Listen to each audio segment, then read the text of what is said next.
Temple of Aaron, we're so excited to be having a special guest with us. We've been doing cooking and tefillah and music and, of course, some sports stuff. But today, we're going to do some laughs and comedy, which we do so well at the Temple of Aaron. I want to welcome a special guest who was born and raised in Louisville, Kentucky, but now resides in New York City. He was a finalist at the Laughing Skull Festival in Atlanta, Georgia, and recently seen on The Late Late Show with James Corden. Raanan Hershberg, the floor is yours. Yeah, thank you. Thank you. Yay. Thank you. That was fun. Before it was like a little murder mystery. Which Jew doesn't know how to work their computer? That was fun, and we never figured it out. It was like an Agatha Christie story right there. But thanks for doing this. Thank you, Jeremy. It's good to be here or in my room right now because this is what comedy is. Comedy, I've been doing comedy for years, and I'm okay doing a Zoom show. I've done all sorts of, weird shows. One of my first paid gigs, absolutely true, was at a prison in Kentucky. True. I performed in front of 200 inmates, and there is nothing that makes you feel worse as a comedian than to be performing and watching a couple of inmates walk out. Yeah. They're just going back to their cell. That's it. That's it. Thank you, sir. That's it. I'd rather you laugh, but you could just say that's funny. That's okay. I'll take verbal recognition at this point. Beggars can't be choosers. I'm in my New York apartment right now. But yeah, it sucked. Inmates were literally watching me. They heard my first couple of jokes and they're like, you know what? I'd rather be alone with a murderer right now. That was basically their thought process. So this is fine. The fact that the Zoom shows I can deal with. I would get stabbed very quickly in prison because of this, because I have a terrible snoring problem. I don't know if anyone else has a terrible snoring problem. Some of you look like you have pretty bad ones. I don't know. No judgment. He pointed to his wife. I don't know if she can see that. But yeah, I got a bad one. So I went to the doctor, and it turns out I have sleep apnea, which if you don't know what that is, that's a medical condition where you're so out of shape that sleep is just a little too much exercise for you. Yeah, that's where I'm at in my life. I'm not ready. That's where me and that woman the husband pointed to, I'm not ready for the intense workout of lying in my bed for 8 hours. It could kill me. I recently went back to my hometown, visited my twin sister. Every time I tell people I have a twin sister, half the people I tell that to go, oh, you got a twin sister? Let me ask you, identical or fraternal? Yeah, couple laughs in some of the squares. Some of you are and then the rest of you are the people who asked that question. Good to be here. Yeah, I don't know what to tell people when they ask that. People are like, identical or fraternal? I'm like, now I just play along. Now I'm like, identical. And they're like, really? How is that? I'm like, it's okay for me. Not great for her because she's a girl, but she looks like an Israeli John Belushi. It's hard. It's hard for her to go on dates. People are so stupid when it comes to twins. So many adults have been like, oh, you're a twin? Can you read each other's thoughts? I'm like, no, we're fraternal. You're thinking of X-Men, you idiot. We had a joint bar mitzvah, a b'nai mitzvah, and we both had speeches. And I went first with my speech, and I'm not going to lie, I crushed. I destroyed. Because I had jokes, and they were not expecting that. You've all been to a bar mitzvah. You're not expecting jokes. You're just expecting some kid up there going, much like Moses in the desert, today I am a man, no longer a boy. Today I am a full-grown man. But I had jokes. And I had 4 applause breaks and a standing ovation at the end, which is unheard of at Temple Business for L. Unheard of. The rabbi quit on the freaking spot. And then my sister walked up to give her speech. And as I walked by her, I was like, follow that. And she could not follow me. But the joke is on me because that day I got the comedy bug and she did not. And now she's a professor who makes 6 figures. While I exclusively performed to 10 Jews in my career. So my mom keeps on. Yeah, I thought that'd go over better, but you were like, "How dare you?" My mom keeps on changing the password that I'll call her. I'm not falling for it. I don't care. I'll just go on Hulu. I don't care. My mom is great, but she's very shrill and loud and Jewish, and it's too much. Last time I visited her, I just hear her yell from outside one day. "Oh my God, Raanan! Come outside!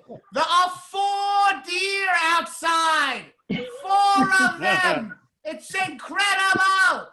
Raanan, come outside! There are 4 deer!" And then I came outside, and would you believe they were gone? Yeah, something had startled them. Well, one was still there. He had died of a heart attack and was just lying on the grass. My mom just speaks in cliches. We just were talking. The other day she said, "I can't believe it's already September." I was like, "Really? That's what you can't believe?" In the middle of a global pandemic.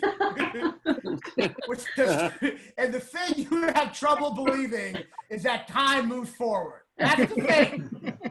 I can't wait till aliens land and I'm going to be like, "Mom, can you believe this?" And my mom's going to be like, "I know, fall already? It's crazy." Insane. She's been a 3rd grade teacher for like 80 years or whatever. And it's great, but because she's been a 3rd grade teacher for so long, she can only talk to you like you're also 8 years old, which can be very grating. Like she'll be like, the other day she was like, "Your cousin Phil has been having an affair for 2 years, which is terrible because he's married." And when you're married, it's very upsetting to find out your spouse is cheating on you. It is. And it can make her feel really sad. Have you ever felt sad before? It's like, yeah, I'm feeling sad right now. Because I'm 36 and you're talking to me like I'm a child. I am not a child. I'm a grown adult. Now, what's the new Netflix password? Keep on changing it.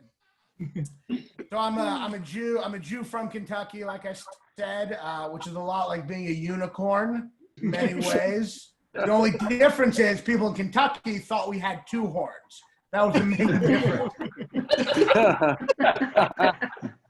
We were always, we were always celebrating Hanukkah. Everyone else was celebrating Christmas. I thought, oh, wow, some guy just left. I already walked the guy. I'm only doing 10 minutes. Going to the bathroom 4 minutes in. He's like, "I've heard enough." I have like 42 seconds left. Jeez. Oh, he's back now. Great. Sir, you pitched very quickly.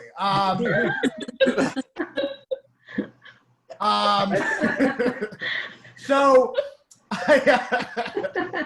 don't leave. Christmas and Hanukkah are interesting to me because Christmas and Hanukkah, they really show that Jews and Christians have very different conceptions of what a miracle is.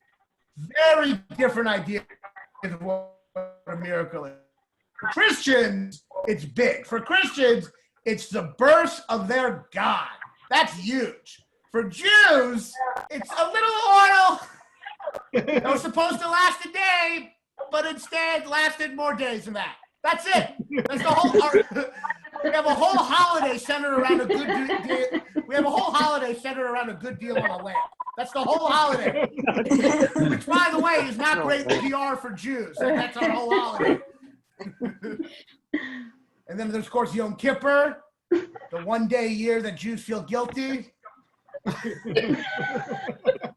Jews putting a day aside to feel guilty is like the Amish putting a day aside to farm.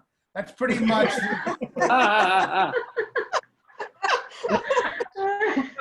Hey, that did pretty well. I thought of that today. Wow.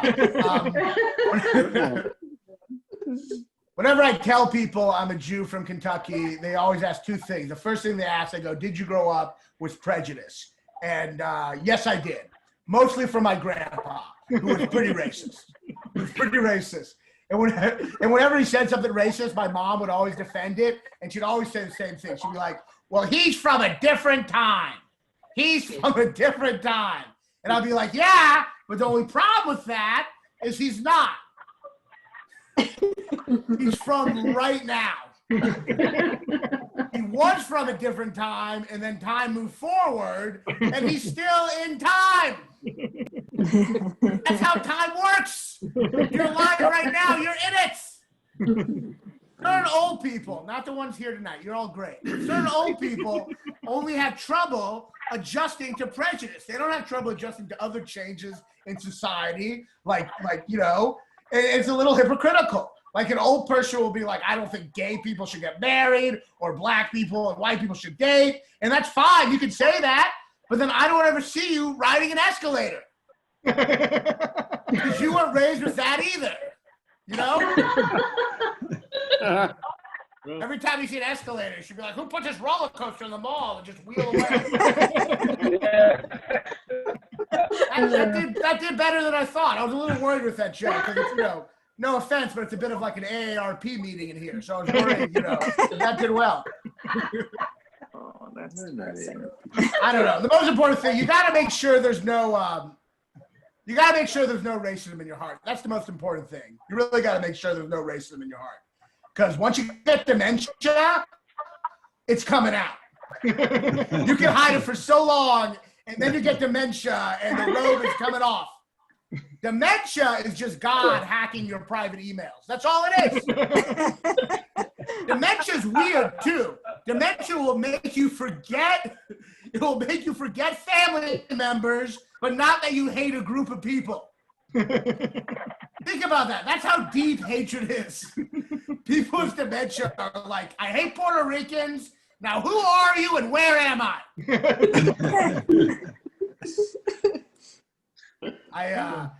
I was thinking of getting a cat for my apartment. I was thinking of getting a cat, and then I was like, I think that'd be really cruel to subject a cat to my crappy apartment. I don't think a cat deserves to live in my crappy apartment. And then I realized, wow, I care more about the life of a cat I've never met than I do my own. That's the kind of self-respect I'm dealing with. I'm like, I can live in my crappy apartment, but cats, they have standards. They have a quality of living. I don't think they can make it. The other question, whenever I tell people I'm a Jew from Kentucky, the other question they always ask, they go, did you grow up with anti-Semitism? That's always the other question. Did you grow up with anti-Semitism? And no, I did not. I did not grow up with any anti-Semitism in Kentucky. No one in Kentucky knew what a Jew was. They were not cultured enough to be anti-Semitic. They were not world savvy enough to hate the Jews. Every time I told someone in Kentucky I was a Jew, this is what they'd always say.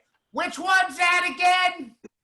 Is that the one where you don't celebrate birthdays? Or the one where you churn butter? Or the one where Tom Cruise is your savior? Which one? And I'd tell them, I'd be like, it's the one your God was raised as.